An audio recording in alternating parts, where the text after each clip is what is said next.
दूध संघाचा निलाव झालाय, हे यांचं कर्तृत्व. आणि हे झाकण्यासाठी रणजित निंबाळकर खरेदी विक्री संघ तर गायबच झालाय. कुणी शोधून दाखवा खरेदी विक्री संघ कुठे फलटणचा.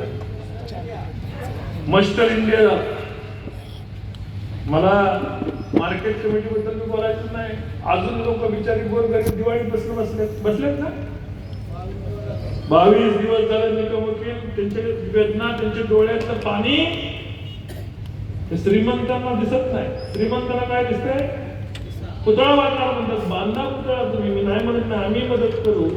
पण पहिला जे जावई फलटणचे छत्रपती शिवाजी महाराज, त्यांचा पुतळा पूर्ण असतो तो बांधायचा होता, तो बांधला का नाही? नाही बांधला. ज्या महाराणी फलटणच्या, ज्या घरातल्या आहेत आपल्या, त्या महाराणी सईबाईंची पुतळा बांधला का? नाही बांधला. मीच पत्र दिलं सईबाईंच्या समाधीसाठी. आता त्याला निधी वर्ग झालेला. संभाजी महाराज पण जाऊ नये, त्यांचे पुतळे कधी बांधले नाहीत. आम्ही जेव्हा पुतळ्यांना निधी आणला, शिवाजी महाराजांच्या पुतळ्याला निधी आणला, पुण्यश्लोक अहिल्यादेवीच्या पुतळ्याला निधी आणला, अण्णाभाऊ साठेंच्या निधी आणला, महात्मा फुले पुतळ्याचं सुशोभीकरण आम्ही हातात घेतलं, आंबेडकर भारतरत्न आंबेडकरांच्या पुतळ्याचं सुशोभीकरण आम्ही हातात घेतलं. तेव्हा यांना संभाजी महाराज आठवले, कारण ते आम्ही करत होतो. गडबडीने पुतळा बसवला, ठीक आहे. बाकीचे पुतळे आपण बसवू.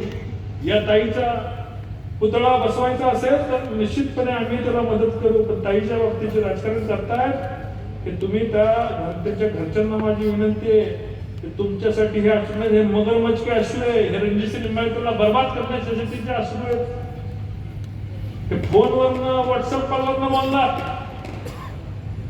ताईसाठी खरी सहानुभूती होती, जायचं होतं बीडला, माहिती घ्यायची होती. पण ताईचं त्यांना देणं गेलं नव्हतं. तो रिपोर्ट 4 महिन्यापूर्वीचा 5 महिन्यापूर्वीचा पोलिसांना मिळाला. त्यात खासदारांचा उल्लेख होता. कसं याला अडकवता येईल, कसं देवेंद्रजींची सभा फेल घालवता येईल, कसं देवेंद्रजी यूज नाही. आणि देवेंद्रजी आल्यानंतर हजारो कोटी निराधारच्या कामाचं उद्घाटन, प्रशासकीय भवनचं उद्घाटन, रस्त्याचं उद्घाटन, महसूल भवनचं उद्घाटन, सगळं पोलीस स्टेशनचं उद्घाटन, जिल्हा न्यायालयाची घोषणा, दिवाणी न्यायालयाची घोषणा. फलटण बदलतंय, हे बदलतं फलटण त्यांना सहन होत नव्हतं. म्हणून डोक्यातनं आयडिया कशी आली की ह्याला सगळा खेचायचा. मग ऊस मुकदमाच्या ज्यांच्या ठार झाल्या त्यांना बोलवलं, कोण कसं बोलावलं, आत्महत्या करा लोकांच्या पुढे गेल्या, यांच्या आत्महत्येला मला जोडलं. दुर्दैव फलटणचं या माणसाने नाव खराब केलं. तिन्ही भावाने नाव खराब केलं. कोण झाकायचा आणि कोण उघडायचा असला प्रकारच नाही.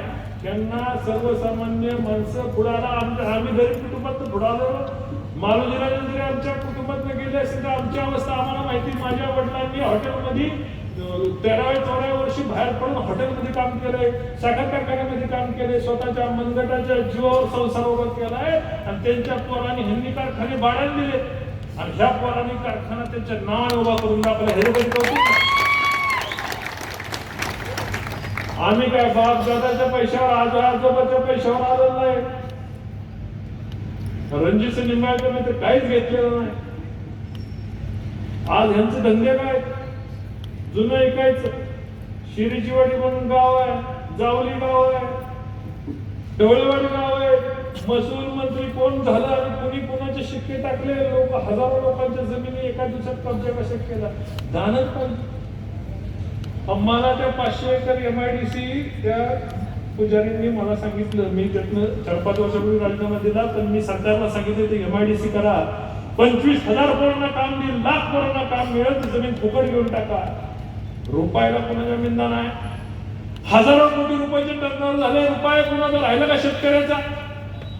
मी गप्प बसतो, बिलं मिळत नाही म्हणून सांगतात. मी कधी बोलायला जात नाही, कारण नुसते घाणच बाहेर निघतो ना. चांगलं तरी निघायचं, त्या कशाला सारखं बोलायचं?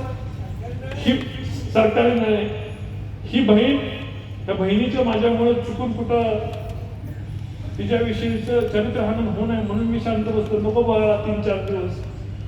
पण जे तिथं गटार चालू झालं ते बंदच होईना. म्हटलं आपल्याला आता उत्तर द्यावं लागलं, नाही तर लोकांच्या मनामध्ये आपल्याविषयी संशय, भले महाराष्ट्र सरकारच्या नाही, असे संशय निर्माण करायचं काम ह्या मंडळींनी केलं. फलटणला बदनाम करायचं काम केलं.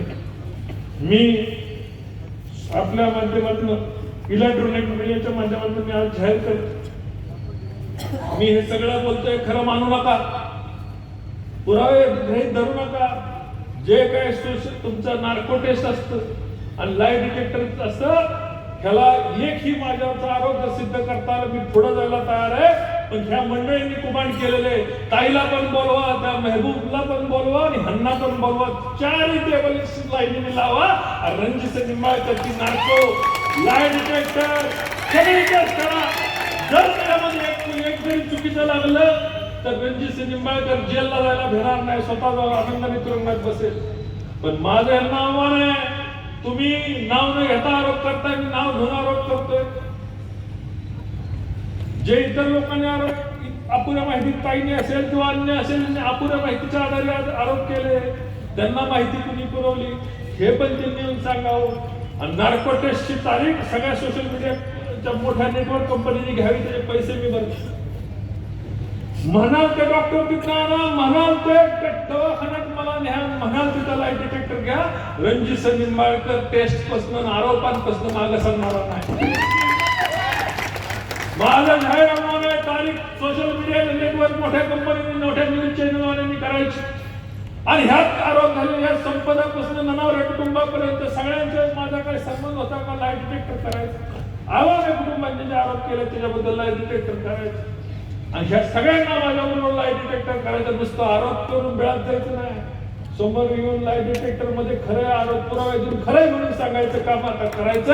पैसे रणजित निंबाळकर भरायला तयार आहे. माझ्या मुख्यमंत्र्यांनी मला क्लीन चिट दिली, ती क्लीन चिट ही माझ्या चरित्र बघून दिलेली आहे. आणि त्यांच्या क्लीन चिटला सुद्धा अडचण नको.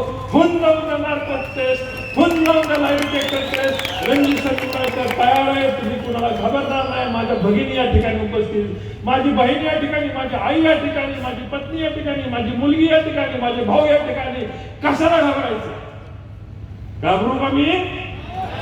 जायचं ना लाईट डिटेक्टर आणि याला नार्को टेस्टला पुढं बोलवा ह्यांना. माझं जाहीर आमंत्रण कधी येत आहे? आता जर ह्या माणसांनी लाईट डिटेक्टर चाचणीला पुढे नाही आले तर ह्यांचं करायचं काय? काय करायचं?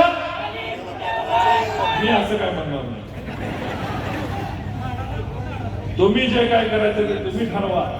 पण आज या ठिकाणी लाईट डिटेक्टरची ओपन लाईट डिटेक्टर सगळ्या सीसीटीव्ही मध्ये मुंबईमध्ये भर चौकात असं स्टेज लावून नाईट लाईट डिटेक्टर घ्यायची आज हिंमत होती म्हणून समोर सगळ्या मीडियाच्या समोर आलो. या बांधवांनाही सांगणार यार काय विचारायचं ते विचारा, तुम्हाला काय विचारायचं ते विचारा. मी कुठल्याही उत्तराला घाबरत नाही, कुठल्याही प्रश्नाला घाबरत नाही. आणि ह्या मंडळींना रोज विचारा आता कधी लाईट डिटेक्टरला येत आहे, नाही तर जाहीर माफी मागा. एक तर लाईट डिटेक्टर चाचणीला पुढे या. ननावऱ्या कुटुंबाच्या आत्महत्येशी माझा संबंध आहे का? त्या बोरीच्या आत्महत्येशी माझा संबंध आहे का? आत्ताच्या आत्महत्येशी माझा संबंध आहे? लाईट डिटेक्टर चाचणी आणि नार्को टेस्ट मध्ये समोर सांगायचं पहिली चाचणी मी करणार आहे. पहिली तुम्ही या, फक्त पहिली चाचणी मी करणार आहे. पण सुया तुम्हाला पण टोचणार आहे एवढं लक्षात ठेवा. आता अनुपशांनी सांगितल्याप्रमाणे दरवाजाचे दोर कापलेले, अब पीछे हटेंगे तो मरेंगे.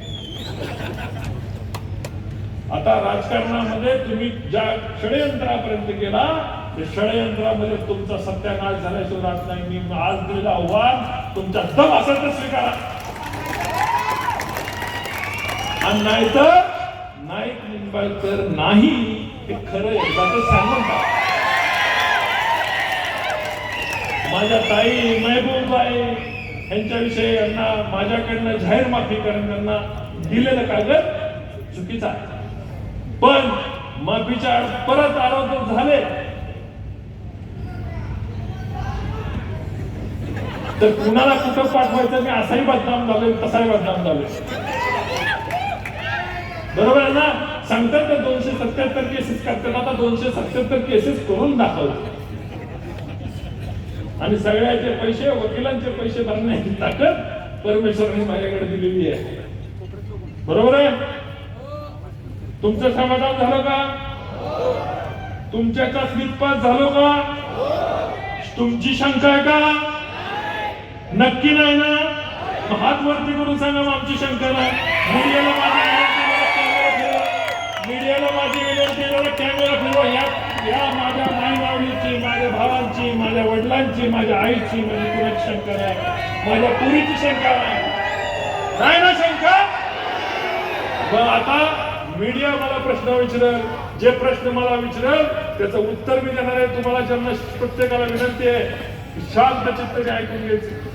मीडियाला मला सांगायचंय फक्त एकच विनंती आपल्याला सगळ्यांना या ठिकाणी करायची. एक प्रश्न कोणी विचारला तर दुसरा प्रश्न तरी तो विचारू नये, तो सोडून प्रश्न विचारा, एवढीच विनंती आहे. बाकी जो दिल में पोचलो परत मला नाही पाहिजे छातीमध्ये काही विचारलं नाही. आज तुमची छाती मोकळी करून जे पाहिजे ते विचारा. जय हिंद, जय महाराष्ट्र.